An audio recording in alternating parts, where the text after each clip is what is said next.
Bon matin à tous. Heureux d'être avec vous ce matin. Je veux dire que je stressais un petit peu en m'en venant. Je devais être à Québec hier pour différentes réunions et j'ai pris le train ce matin. Je ne sais pas si vous avez déjà fait ça, mais le premier train de Québec, le matin, il part à 5h30. Puis en théorie, on arrive à 8h30. Mais au Québec, au Canada, faire confiance au train, c'est pas toujours évident. Fait que ça, un peu compliqué, mais je suis là, heureux d'être là.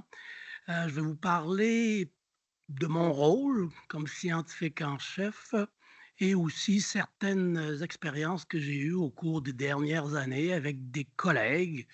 C'est sûr que ça touche pas directement le sujet de la journée, mais n'hésitez pas à nous contacter, à me contacter par la suite. Peut-être qu'on pourrait travailler ensemble sur différents sujets, différents programmes que l'on a. Puis je suis très heureux aussi d'être ici à l'Université de Sherbrooke, parce que mon alma mater, c'est l'Université de Sherbrooke, mais le vrai Sherbrooke, à Sherbrooke. Et on prend ça. Donc, j'ai probablement trop de diapos. On va passer rapidement. Vous avez la copie de toute façon. N'hésitez pas à l'utiliser au besoin. Oui, c'est très petit aussi.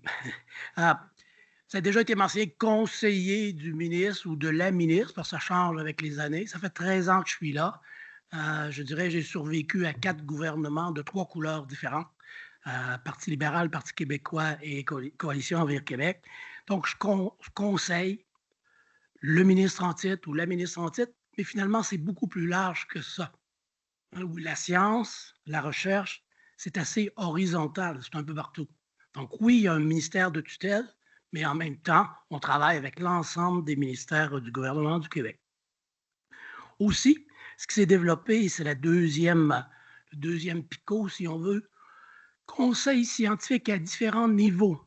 Et ça, c'est important pour vous ici aussi dans la salle.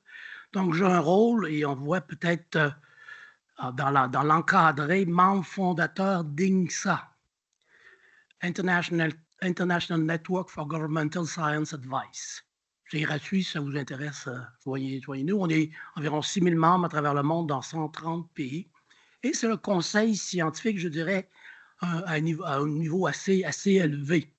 On fait aussi du conseil scientifique, par exemple, aux Nations unies. On fait aussi du conseil scientifique dans un pays, dans une région comme ici au Québec, mais de plus en plus, conseil scientifique au niveau local, au niveau des villes, des municipalités, où on est beaucoup plus près du citoyen. Il y a un exemple que je donne souvent, les changements climatiques. J'y crois, je pense qu'au Québec, la majorité des gens y croient. On a des rapports fabuleux d'organisations comme ce qu'on appelle le GIEC, mais ça a 3000 pages, cette histoire-là. C'est pas tout le monde qui lit ça. Et ça devient un peu abstrait. Donc, ce qu'on essaie de faire maintenant, c'est d'arriver de dire, ça signifie quoi pour moi, dans ma rue, à Montréal, les changements climatiques? Et est-ce que je peux faire quelque chose de concret? Donc, c'est un peu comme vous, dans votre rôle et vous impliquer pour faire avancer la cause. Fait que ça, je pense que c'est très important d'engager citoyens, citoyennes à tous les niveaux. Et c'est un travail important de mon équipe. Le troisième, dialogue sciences et société. Ça, on a commencé ça il y a quelques années maintenant. Et là, peut-être qu'il y aurait des programmes intéressants pour vous. Il y en a un en particulier qui s'appelle engagement. Donc, engagement, c'est n'importe qui peut nous faire des propositions de recherche. Donc, quelqu'un dit, bah, la couleur de ma rivière a changé, il se passe quelque chose, il faudrait essayer de faire de la recherche sur ce sujet-là. Problème de démocratie, problème de changement climatique, comme je viens de mentionner. Donc, ce qu'on fait, nous, on reçoit d'un citoyen, d'une citoyenne une proposition et on fait un peu comme un matchmaking. Là. Finalement, on essaie de voir les chercheurs, chercheuses qui pourraient être intéressés à travailler sur ce sujet-là. Et par la suite, on donne plus de temps. L'erreur qu'on a fait au début, c'est qu'on ne donnait pas assez de temps. Donc ici, là, vraiment, il faut apprendre le langage de l'autre. hein, parce qu'on a un jargon, les chercheurs, puis des fois, c'est pas toujours très, très, très clair. Fait qu'apprendre le langage de l'autre, c'est très important. On donne 2, 3 ans et ils font un projet de recherche. S'il y a des résultats concrets pour éventuellement une publication scientifique, changer un projet de loi, des choses comme ça, c'est fabuleux. Mais s'il n'y en a pas, c'est correct aussi. Parce que je pense que ça peut informer les citoyens et citoyennes sur la méthode scientifique, comment on construit la science, on avance, on recule, etc. Fait que ça, je pense que c'est gagnant-gagnant. Et souvent, je dis que l'implication citoyenne, encore une fois, un peu comme vous, a plus d'impact lorsqu'un citoyen, une citoyenne parle à son député, à son ministre. Il y a souvent plus d'impact que moi. Parce que moi, ils me voient venir. C'est à peu près ce que je vais leur demander. Quand on y va avec des étudiants, on y va avec des citoyens, c'est toujours plus gagnant. Donc ça, c'est le programme Engagement. Il y en a d'autres. Il y a le programme Audace. Ça aussi, si ça vous intéresse. Là, c'est un peu différent des façons de faire habituelles. Je ne sais pas si les collègues qui sont titulaires de la chaire le connaissent un peu, ce programme-là. Mais ici, là, en général, lorsqu'on fait une demande de subvention de recherche, il faut presque avoir les résultats avant de faire la demande. J'exagère, là, mais pas tant que ça. C'est tellement compétitif. Quand moi, j'étais à McGill en neurosciences, là, si j'oubliais de mentionner le pH de l'eau, bon, c'est le pH de l'eau, mais oui, ça fait 20 ans que tu en fais, c'est pas obligé de le mentionner encore, mais très critique. Donc, ici, Audace, l'exemple que je prends souvent, c'est le baseball. Pas nécessairement vous rendre au premier but, mais une fois de temps à autre, un coup de circuit. On sait très bien qu'il va y avoir retrait au bâton. C'est correct, là. La science, la recherche, ça devrait être comme ça. Si on sait exactement où on s'en va, c'est parce qu'on est passé audacieux, passé ambitieux. Donc, ça aussi, le programme Audace, c'est quelque chose, si jamais ça vous intéresse, on pourrait vous donner plus de détails. Rayonnement du Québec à l'étranger et aussi, je préside les fonds de recherche du Québec.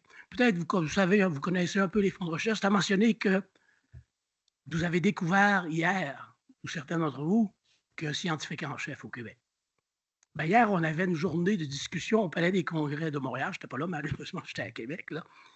Mais un dernier sondage sur la science au Québec et qu'est-ce que le citoyen, la citoyenne pense de tout ça, le commun des mortels.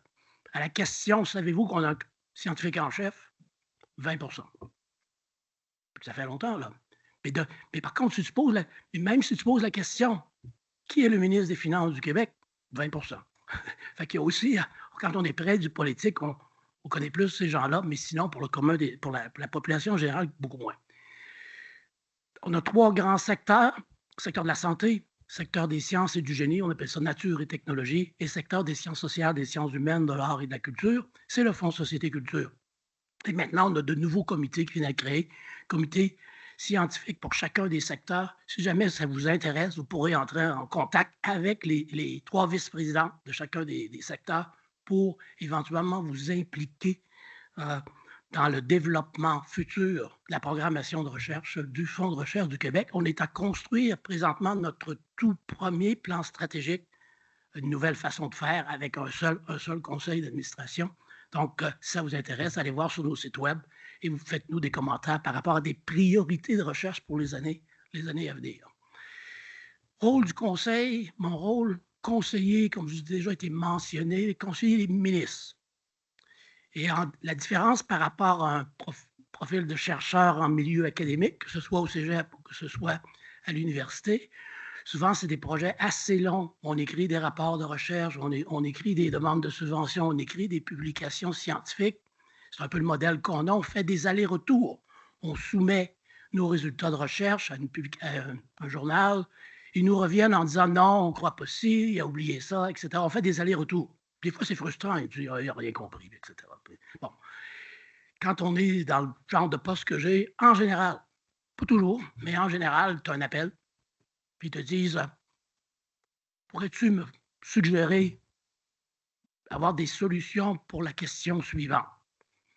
Combien vous me donnez de temps? Il est 4 heures de l'après-midi lundi, ce serait bien si on avait ça mardi 10 heures. Fait que ça arrive assez souvent. Il y a un exemple ici. Martin Coiteux, l'ancien ministre de la Sécurité publique, m'avait contacté lorsqu'il était ministre, m'avait dit « Rémi, qu'est-ce que tu connais des pitbulls, des chiens dangereux? » Bon, Il dit: «Pas grand-chose, je connais rien des chiens de l'eau, moi». Ben, il dit: «Il faudrait que tu le trouves demain, il y a une question à l'Assemblée nationale, puis on aimerait ça avoir une suggestion pour Montréal». Parce que certains d'entre vous, peut-être vous vous rappelez, là, il y a un quartier, une rue. À Montréal, tu avais le droit d'avoir le pitbull, la rue voisine, tu avais pas le droit. Fait que ça causait un peu de tension au niveau de la communauté. Donc, finalement, moi, j'avais fait, bien sûr, je connais pas grand-chose. Fait que là, tu appelles tes amis, tes collègues en médecine vétérinaire au Québec, puis tu dis: «Qu'est-ce que vous proposez?» Puis finalement, j'avais posé quelque chose. Et là, ça a sorti le lendemain, je pense que c'était la première page, Journal de Montréal ou de la presse, je ne me rappelle plus trop.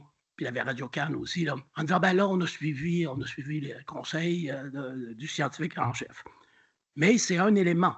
La science est un élément dans la prise de décision politique. Et ça, il faut garder ça en tête. Il faut se faire des alliés autour, oui, la science, mais aussi des alliés qui viennent de d'autres milieux pour influencer davantage la prise de position politique. Je n'irai pas dans le détail pour les autres. On a travaillé beaucoup au cours des années sur l'université de demain, l'université du futur. Et je dirais que peut-être une différence, mais l'UQAM est assez impliqué là-dedans, là, c'est d'être plus présent dans la société civile, dans la communauté. Oui, on fait une recherche de pointe dans un secteur précis, mais aussi retourner un peu vers la communauté, vers les citoyens. Je dis souvent, moi, mon salaire, il vient de vos taxes. Fait que de retourner à la société civile, expliquer ce qu'on fait, je pense que c'est très, très important, mais on doit le reconnaître davantage, parce que souvent, c'est mal reconnu dans les processus de promotion dans nos universités. J'ai déjà parlé d'INCSA, je ne dirais pas plus ici, c'est vraiment un groupe à l'international d'augmenter, de bâtir les capacités en conseil scientifique un peu partout dans le monde. On est très présent en Afrique, en Amérique du Sud, en Asie du Sud-Est, et maintenant on développe des chapitres ici en Amérique du Nord et aussi en Europe pour augmenter tous ces aspects-là de conseil scientifique au gouvernement, puis encore une fois, les gouvernements de différents niveaux, fédéral, provincial et local.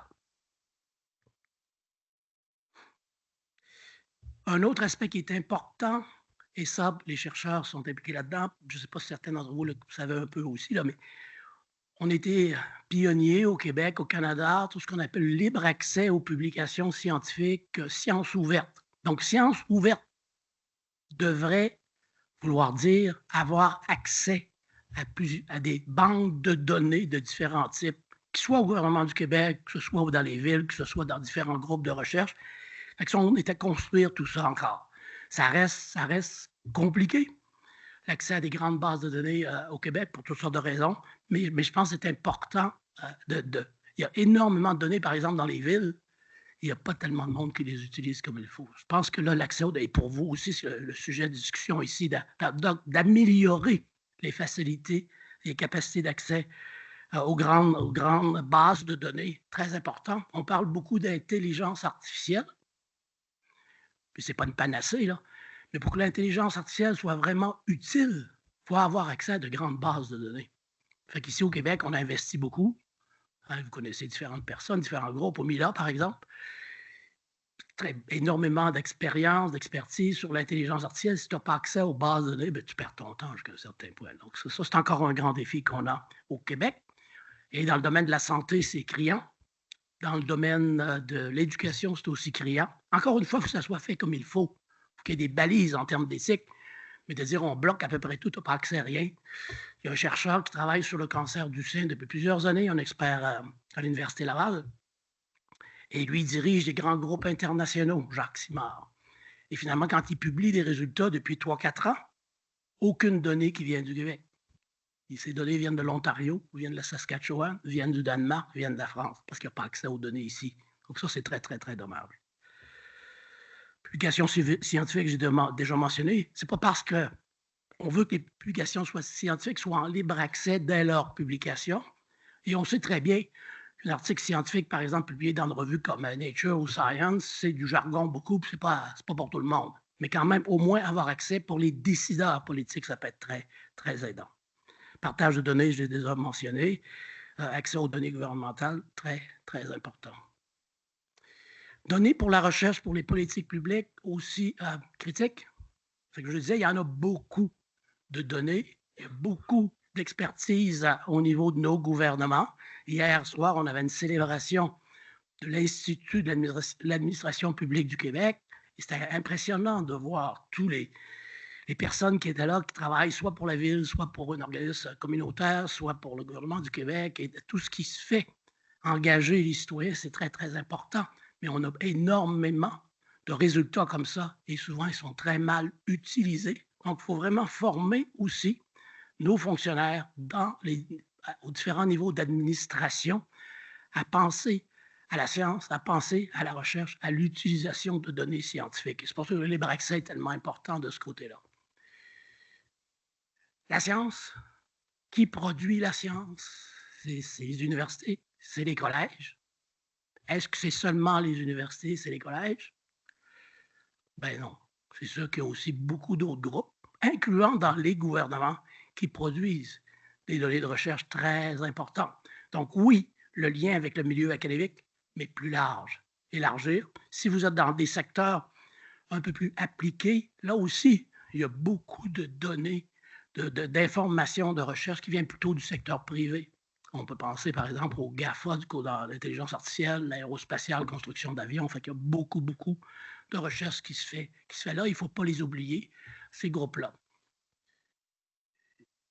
Administration publique, preuve de qualité scientifique. Ce qui est important, par contre, en termes de données, c'est de s'assurer qu'il y a une valeur ajoutée, que ce sont des résultats valides. Et on discutait un peu à la table. Le monde a changé depuis, je dirais presque juste 2-3 ans, et on remet en question plein de choses. C'est vrai dans plusieurs secteurs, c'est très vrai du côté scientifique aussi. Et avec l'élection du président Trump, quelqu'un peut avoir plein de données scientifiques de bonne qualité et quelqu'un d'autre peut arriver et dire « Moi, je ne crois pas à tes résultats. » C'est fini là. Il n'y a presque pas d'argumentaire. « J'y crois pas, j'y crois pas. » Et moi, dans le domaine où j'étais dans ma recherche, comme je mentionnais du côté de neurosciences, santé mentale, avec la personne qui va probablement prendre le leadership du côté recherche en santé aux États-Unis, Robert Kennedy Jr., quand tu ne crois pas du tout au vaccin, quand c'est l'homéopathie qui fait tout, oulala, ça va être rock'n'roll. Mais en même temps, il y a peut-être des opportunités pour nous, ici, au Québec, au Canada, pour préserver ce qu'on a et aller plus loin. Parce qu'on n'est pas à l'abri de ce genre de mouvement-là non plus au Québec et au Canada. Je pense que je vais aller plus rapidement ici. Voilà. La science distingue le vrai du faux? Pas toujours. Et ça aussi, c'est un problème présentement, en particulier avec réseaux sociaux, la désinformation, les fausses nouvelles. C'est pas toujours facile de distinguer le vrai du faux. Fait que ça aussi, on doit, et on finance beaucoup de recherches au fonds de recherche dans ce secteur-là, pour essayer de détecter ces fausses données, ces fausses nouvelles. Fait qu'on va dire, faites attention. Mais on doit aussi former davantage la communauté. Je dis souvent, les jeunes, les enfants de 3-4 ans ont des neurones numériques de plus que moi. C'est assez impressionnant, hein? Une tablette, puis ils jouent avec ça. Bon, on dirait que c'est un peu inné, mais on ne sait pas trop comment on bâtit les algorithmes qui sont en arrière de ce qui sort sur la tablette. Fait que ça, d'avoir des cours en littératie numérique dès le primaire, au secondaire et pendant toute la vie, c'est important. Parce que vous le faites sûrement vous autres aussi, si vous pensez peut-être aller, c'est le vendredi fou aujourd'hui, vous pensez acheter quelque chose, vous allez avoir 15 courriels vers oui, nous, nos couteaux sont meilleurs que les voisins. Il faut comprendre ce qui se passe et c'est pas parce que c'est le numéro 1 ou 2. Quand vous faites Google, que c'est la vérité, la vie, que c'est le bon site. Et lorsqu'on parle de sciences, de données scientifiques, en éducation, en santé et autres, très important de se fier à des sites qui sont de grande qualité. En santé, par exemple, le NIH aux États-Unis. Science, meilleur outil pour comprendre la réalité. Bon, c'est sûr qu'il faut bâtir l'argumentaire en sciences. En général, ce n'est pas une étude avec un résultat et c'est la fin. Oui, tout est accepté, tout est facile. En général, ça prend des consensus, d'études convergentes qui vont un peu dans le même sens. Fait qu'on bâtit, on fait des avancées, des reculs. Un exemple, pendant la pandémie COVID, on ne connaissait rien de ce virus-là. J'étais très impliqué au point de départ, là, avec le bureau du PM, avec le ministre de la Santé, etc., etc. Et je me rappelle une des premières rencontres à ce sujet-là avec M. Legault, ministre de la Santé et les autres. Et là, il devait avoir une conférence de presse. Puis il me dit, Rémi, qu'est-ce que je vais leur dire? Qu'est-ce qu'on connaît de ce virus-là? J'ai dit rien. Il m'a dit, je ne peux pas dire ça. Si je dis ça, tout le monde va dire une gang d'incompétents. Mais c'était la réalité. On bâtissait l'argumentaire de la science au fur et à mesure.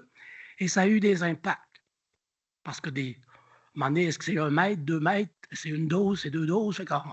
On bâtissait aussi sur la base de données qu'on obtenait au Canada et à travers le monde. Donc, ça a fait quand même mal, je dirais, à la science, parce que certaines personnes disaient, mais oui, mais ils ne savent pas de quoi ils parlent. C'est un peu comme ça qu'on bâtit la science.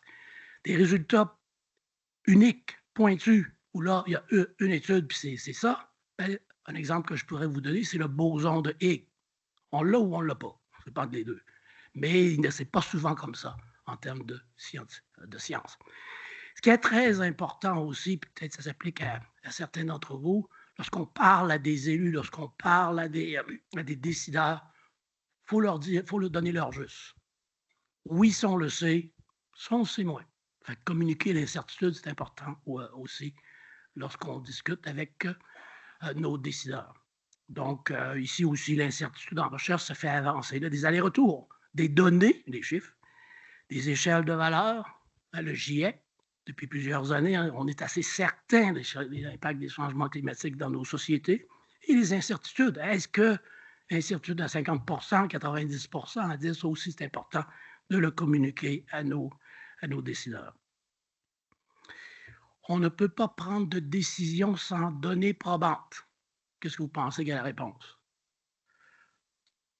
Oui, non? Malheureusement, on en prend. Puis peut-être que c'est dangereux.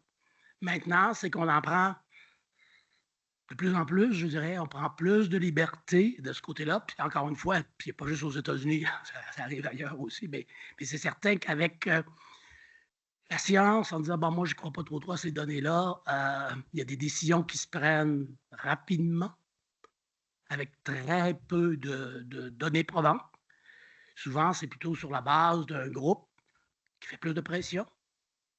D'autres fois, c'est, surtout lorsqu'on interagit avec le privé, une compagnie. Présentement, par exemple, les GAFA de ce monde, Google, Amazon et autres, quand ils parlent au gouvernement américain, ils ont pas mal plus de force que notre gouvernement, que le gouvernement fédéral ou québécois. Là. Donc, il y a cette donnée-là où ça change un peu l'influence au niveau des gouvernements. Les grands donneurs d'ordre, les grandes compagnies sont des puissances énormes maintenant, encore plus qu'avant, et ça change un peu la donne en termes de conseils scientifiques. C'est sûr aussi que les gouvernements ne peuvent pas dire je prendrai la décision dans 6 mois. Quand on est, par exemple, dans la pandémie, il fallait faire avancer, puis des fois, on s'est trompé. C'est certain, nous aussi, on s'est trompé. Mais il fallait avancer, prendre une décision. Et on ne peut pas dire là, je vais attendre 2 mois pour avoir des données un peu plus solides. Dans certains cas, il faut y aller, il faut plonger. Des fois, ça marche bien, d'autres fois, ça marche moins bien. Peut-être certains d'entre vous, si vous étiez au Québec à ce moment-là, lorsqu'est arrivé, par exemple, la première vague, la deuxième vague, etc., les autres, moi, j'étais beaucoup là-dedans aussi. Là. Je veux dire qu'à ce moment-là, j'avais eu une invitation pour aller à Tout le monde en parle. Je pense que ça a été là où j'ai jamais eu autant de publicité. Je pense probablement à ce moment-là, probablement que je suis monté à 50 puis c'est retombé après. Là. Parce que nos sites web, tout le monde voulait avoir accès à différentes informations. Ça, c'était très. Puis après ça, j'ai eu beaucoup de liens avec la communauté, avec des gens qui voulaient en savoir un peu plus. Deuxième vague. On était dans la deuxième vague. C'était tout à fait évident. Et là, j'avais une entrevue, je ne me rappelle pas trop sur quel sujet. Puis le journaliste me pose la question, « Hey, M. Quirion, est-ce qu'on est dans la deuxième vague? » J'ai répondu « oui ». Et là, ça a fait la première page du Journal de Montréal. Et j'ai un appel du bureau du premier ministre en disant: «C'était pas à toi de dire ça». Ben oui, mais à un moment donné, il faut que quelqu'un le dise, là, parce qu'on le savait très bien qu'est-ce qu'on attendait. Fait que là aussi, c'est lorsqu'on est dans un poste comme le mien, faut jauger. Des fois, récemment, j'ai pris position aussi, c'est plus pour les universités et les collèges, mais pour les étudiants étrangers. Les restrictions, un projet de loi qui s'est accepté hier, je pense, projet de loi 74. Et moi, mon rationnel était, à McGill, mon laboratoire, si j'avais pas eu d'étudiants étrangers, j'aurais pas eu de recherche. Oui, j'avais des Québécois, bien sûr, mais loin d'en avoir assez. Donc, si on met toutes sortes de restrictions de ce côté-là, c'est pas gagnant pour personne. Oui, il y a eu des abus, ça, faut régler, mais en même temps, il faut continuer à être accueillant au Québec, au Canada, et je pense que c'est encore plus maintenant avec ce qui arrive, encore une fois, aux États-Unis. Il y a de belles opportunités pour le Canada, pour le Québec, là, de rester ouvert, pas de tout fermer parce qu'on a peur que je sais pas quoi. Là. Fait que je pense que c'est important de rester le plus ouvert possible et vous avez un rôle important là-dedans. Euh, Bon, c'est sûr qu'il y a toujours une question de protection des renseignements personnels. Et il y a beaucoup de balises de ce côté-là, que ce soit en santé ou dans d'autres secteurs. Là. Fait que je pense qu'on a travaillé beaucoup en plein de domaines depuis 20 ans au Québec sur ce sujet-là. On a des balises importantes. Là où on a de la difficulté présentement, c'est que finalement, pour l'accès aux données en éducation, même lorsqu'on enlève tous les noms et tout ça, là, en éducation et en santé, c'est très compliqué. Dans plusieurs cas, c'est presque impossible d'avoir accès aux données personnelles et on se tire dans le pied. Fait que, souvent, on discute avec les ministres de la Santé, il y en a eu plusieurs depuis que je suis en poste, on discute, les gens disent oui, oui, oui, puis quand ça arrive dans la machine, ça passe pas. À un moment donné, quelqu'un dit non. Parce que c'est plus facile de dire non, tu ne prends pas de risque à ce moment-là, et c'est pas disponible, et tu ne seras pas taper sa tête si jamais arrive quelque chose. Mais c'est vraiment négatif pour l'ensemble de la société. Et on peut prendre l'exemple de l'Ontario qui fait mieux que nous, le Saskatchewan qui fait mieux que nous, plusieurs pays, la France qui fait mieux que nous, le Danemark. Il va falloir faire bouger ça, mais on n'est pas encore rendu là. On a publié il y a quelque temps là, genre de nouveau pacte social sur les données personnelles en santé. Comment s'assurer que oui, il n'y a pas de nom qui est impliqué là, mais on met ça ensemble et on est capable de dire, ben nous, ici, au Québec, par exemple, la COVID, c'est tel groupe qui a eu plus de problèmes que d'autres.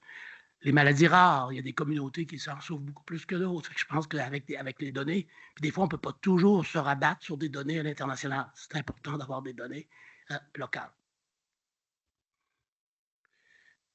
Je pense que je vais en passer ici pour avoir un peu de temps au moins pour des questions.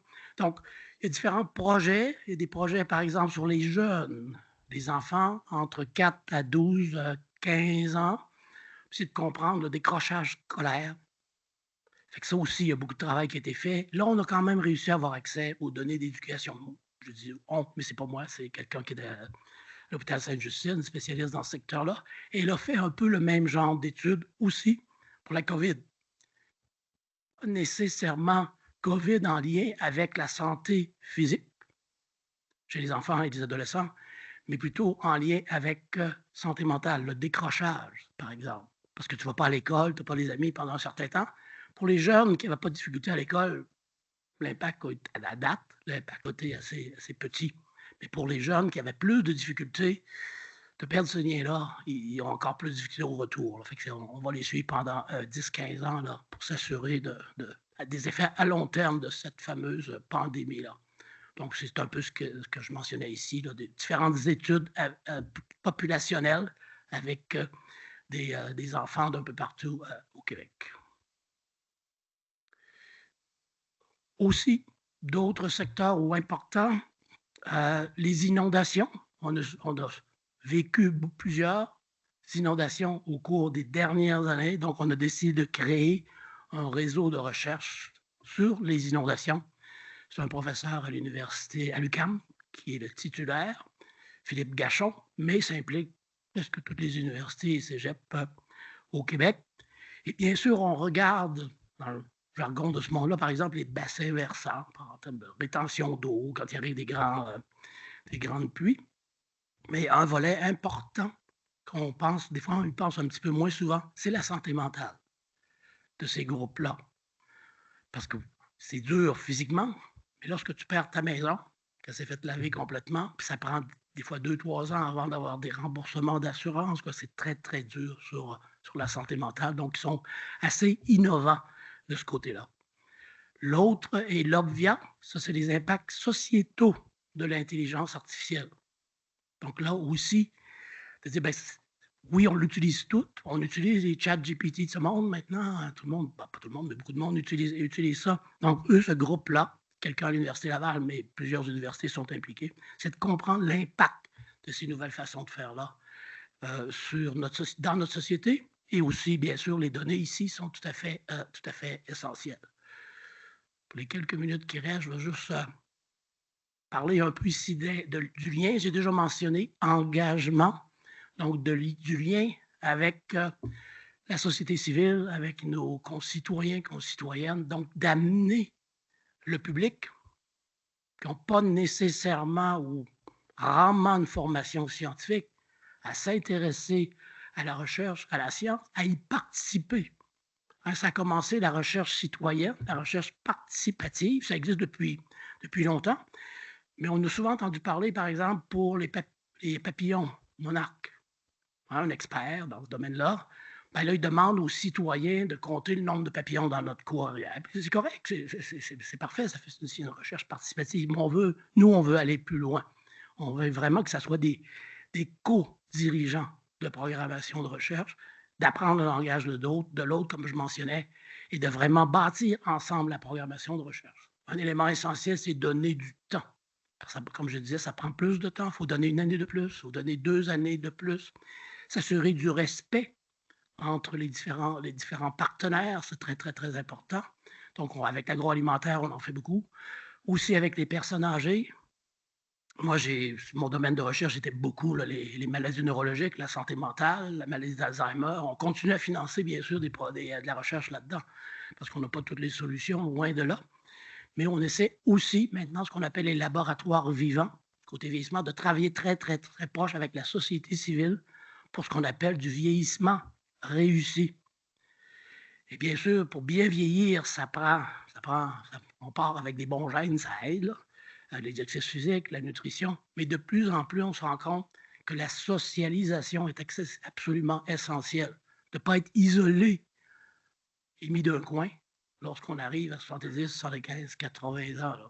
Parce que là, on perd des capacités très, très, très rapidement. Donc, ce vieillissement réussi, la Suède, par exemple, fait mieux que nous, le Japon fait mieux que nous, donc on essaie de voir comment nous, on peut travailler dans ce sens-là et s'assurer d'une socialisation. Ça se fait probablement plus dans les petites villes, dans les villages, peut-être un peu plus compliqué à Montréal, mais c'est très important. Et dans le secteur que vous discutez ici, aussi très, très, très important pour les personnes âgées. Ancien partenaire, j'ai déjà mentionné un petit peu. Dans ce qui est partenaire, recherche participative, c'est le groupe santé, du côté maladie, le cancer, maladie cardiaque, etc. Très impliqué, donc on reçoit plusieurs propositions de personnes, de patients. L'autre secteur, c'est l'environnement. C'est les 2 grands secteurs où on reçoit le plus de propositions citoyennes.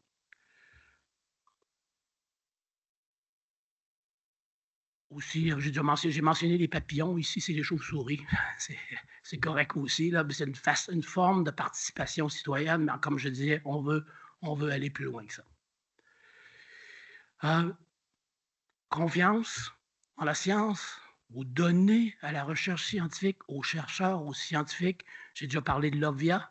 Du côté de l'intelligence artificielle, Montréal a été le premier au monde, on l'a oublié depuis un peu, là, à avoir une déclaration citoyenne sur les impacts de l'intelligence artificielle dans notre société. Donc ça fait déjà plusieurs années. Et comment ça s'est bâti? C'était des consultations comme vous faites un peu aujourd'hui.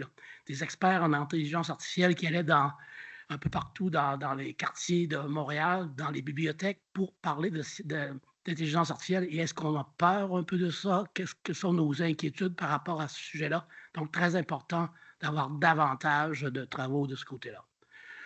IAPQ, j'étais là hier soir, fait qu'il y a différents prix qui sont donnés pour des travaux communautaires, des travaux de sciences participatives, beaucoup en santé, encore une fois, avec des universités très, très, très important. Un des exemples, par exemple, la COVID longue, ceux ou celles qui ont subi les effets de ce virus-là. La majorité des cas, il n'y a pas d'effet à long terme, mais dans d'autres, il y en a. Et finalement, les gens sont incapacités pendant des années, là. Donc, toute l'étude de la COVID longue, c'est important ici aussi au Québec.